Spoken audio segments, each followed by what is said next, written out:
Hello students, question number 7 from exercise 13A solve करें हम। तो स्टेटमेंट है the perpendicular bisector of a chord X Y cuts X Y at N and the circle at P. So मतलब यहाँ पे एक circle है, इसका अगर हम ये सेंटर पॉइंट बना लें तो bisector of a chord X Y, तो पहले एक कोड ले लेते हैं हम। यहाँ पे ये है एक्स एंड ये है वाई, सॉरी यहाँ पे कैपिटल में है एक्स एंड ये Y. Cuts X Y at N, यानी कि बिजेक्टर है तो हम जानते हैं ये परपेंडिकुलर में होगा। द परपेंडिकुलर बिजेक्टर है तो परपेंडिकुलर में इस तरह से होगा, यानी कि ये सेंटर से यहाँ से स्टार्ट होगा। तो N and the circle at P, तो ये सर्किल को बी कट रहा है पॉइंट पी पर, मतलब ये पॉइंट एन है और ये जो पॉइंट है वो है पी। इसको एन का और इसको पी का नाम दिया गया है। Given that X Y is equal to 16 centimetre, ये एक्स से लेकर ये वाई तक इस पूरे की जो मेजरमेंट है वो 16 सेंटीमीटर गिवन है हमारे पास। इस कोड की पूरे की measurement 16 centimetre. And N P is equal to 2 centimetre, ये यहाँ से एन से लेके पी तक ये जो मेजरमेंट गिवन है ये है 2 centimetre. So calculate the radius of the circle. Now we have to find radius of the circle. So radius ये यहाँ से लेके यहाँ तक हो सकता है, या फिर ये यहाँ से लेके यहाँ तक ये भी हो सकता है। तो अगर हम इस पूरी फिगर को देख लें, समझ लें, तो हमें ये चीज़ फाइंड आउट होती है। यहाँ पे हमारे पास एक राइट एंगल ट्रायंगल है।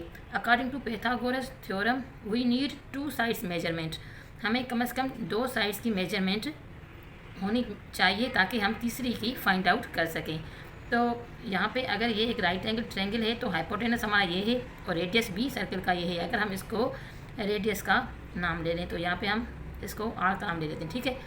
तो अब ये यहाँ से लेके यहाँ तक ये भी रेडियस है, और अगर ये रेडियस है तो मतलब अकॉर्डिंग टू पाइथागोरस थ्योरम अगर हम इक्वेशन बनाए तो हमारे पास क्या बनेगा, आर स्क्वायर, क्योंकि ये हाइपोटेनस है इस ट्रायंगल का, तो ये तो हो जाएगा R square is equal to, अब हमारा होता है base square plus perpendicular square. तो बेस है हमारे पास गिवन में, ये पूरे की मेजरमेंट 16 है, और हम ये जानते हैं कि सर्कल से जो भी कोड को कट किया जाता है परपेंडिकुलर में तो वो पूरे बीच से होता है, यानी कि दोनों की मेजरमेंट हाफ हाफ हो जाती है। तो यहाँ पे 16 है तो हाफ हो जाएगा इसका 8 का स्क्वायर ले लेंगे, तो R square is equal to S square plus, अब यहाँ पे हमें ये लेना है कि इसकी मेजरमेंट जो कि हमारे पास गिवन नहीं है तो वो क्या हो सकती है। तो ये पूरे की अगर मेजरमेंट रेडियस है यानी कि आर है, और इसमें से -2 कर दें हम तो ये हमारी मेजरमेंट यहाँ से लेके यहाँ तक की आ जाएगी। तो मतलब रेडियस यानी कि ये इसकी मेजरमेंट क्या है वो फाइंड आउट करने के लिए अगर हम इक्वेशन में ऐसे लिख दें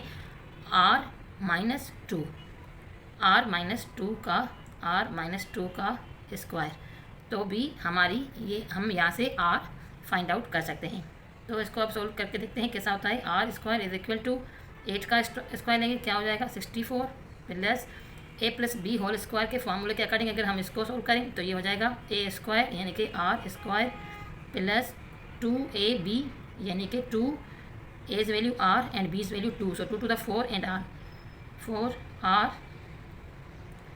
सॉरी ये माइनस का होगा, a minus B whole square है तो a स्क्वायर माइनस 2ab होगा, ये माइनस का होगा और ये 2ab, अच्छा प्लस बी स्क्वायर यानी कि 2 का स्क्वायर यानी कि 4। तो अब जो हमारे पास रहता है ये है, यहाँ पे आर स्क्वायर है यहाँ पे आर स्क्वायर, तो ये दोनों आपस में सोल्व हो जाएंगे।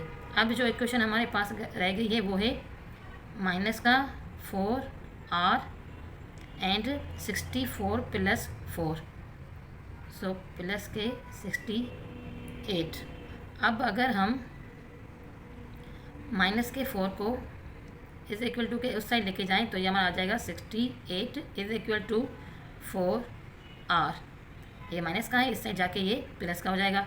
दोनों साइड से अगर हम 4 से डिवाइड करें ये तो ख़त्म हो जाएगा, 1 time 4 is 4 and 2 is remaining 28, 7 time 4 is 28, so r is equal to 17, यानी कि ये जो r है we have to find calculate the radius of the circle, so we have to find radius of the circle मतलब r, so r is equal to 17। तो चलते हैं अगले क्वेश्चन की तरफ, question number 8। Question number 8 statement हमारे पास given है the figure shows 2 concentric circles with centre O। 2 circle हैं जो दोनों आपस में मिले हुए हैं। फॉर एग्जांपल ये हम हाल फिलहाल ही एक ड्रा कर लेते हैं। सो एक सर्कल ये हो गया हमारा। The points A and E line, अच्छा दोनों ही बनाने पड़ेंगे। तो ये दोनों आपस में जैसे मिले हुए हैं तो एक अंदर से और एक बाहर से इस तरह से सर्कल बने हुए हैं। The points A and E lies on the circumference of the larger circle.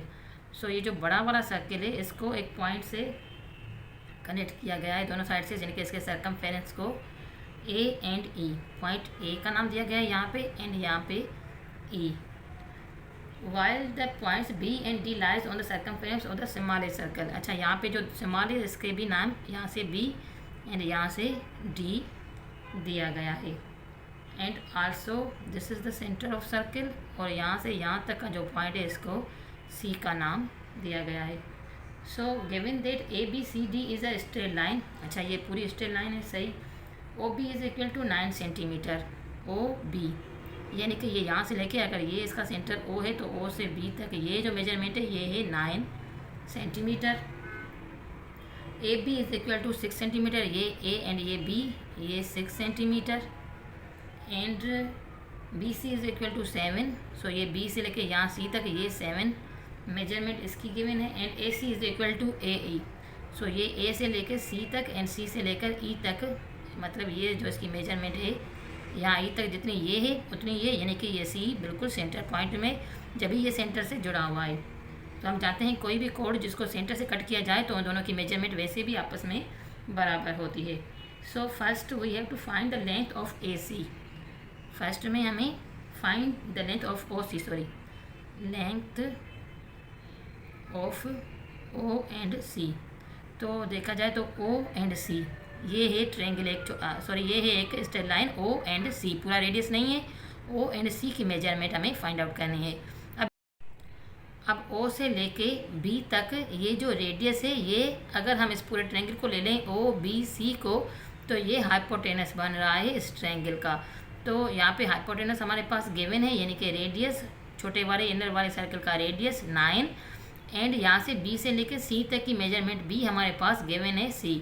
So according to the Pythagoras theorem ये क्या हो जाएगा हमारे पास OB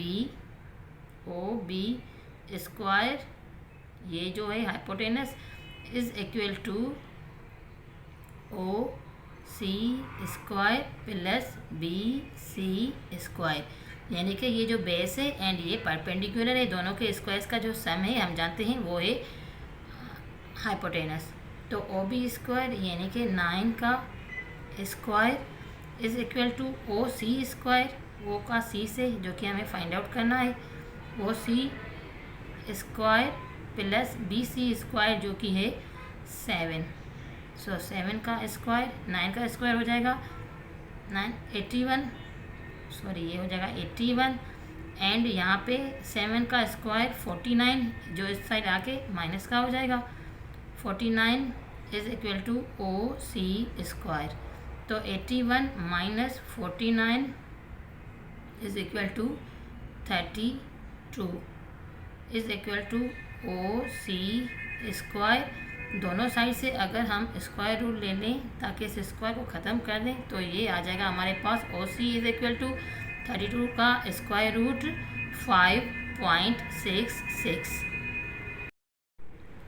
पार्ट 2 में we have to find the length of OE। Length of OE। So OE को अगर हम देखें तो O से लेके ये E तक, यानी कि ये जो बड़े वाला सर्कल है इसका रेडियस हमें फाइंड आउट करना है।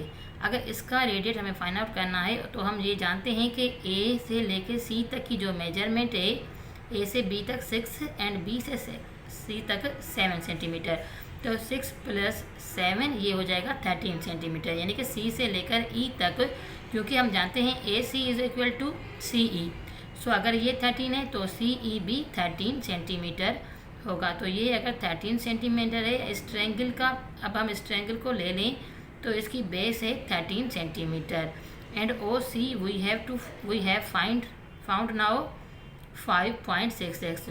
तो ये भी एक राइट एंगल ट्रायंगल है। अकॉर्डिंग टू पाइथागोरस थ्योरम हम इसका फाइंड आउट कर सकते हैं ये रेडियस। तो अगर हम इसको लिख लें OE square is equal to CE square plus OC square, CE square plus OC square. तो भी हम फाइंड आउट कर लेंगे। तो ये हो जाएगा OE square is equal to CE square. CE हमारे पास है 13, so 13 square plus OC square जो कि हमने अभी फाइंड आउट किया है 5.66 का स्क्वायर। तो ये हो जाएगा OE square is equal to 13 का स्क्वायर 169 प्लस 5.66 का स्क्वायर। ये सेम रहा यहाँ पे, इसलिए स्क्वायर रूट से जब बाहर किया तो 5.66 है। तो अगर 5.66 का स्क्वायर ले लें तो ये हो जाएगा 32। तो 169 प्लस 32 इज इक्वल टू आ रहा है हमारे पास 201। So OE square is equal to 201। Square को हटाने के लिए दोनों साइड से स्क्वायर रूट लगा लेंगे तो ये आपस में ख़त्म हो जाएगा। And OE is equal to 14.17। OE is equal to 14.17 और अगर हम राउंड ऑफ करें तो ये हो जाएगा 14.2। Thanks for watching. Please subscribe my channel and keep watching.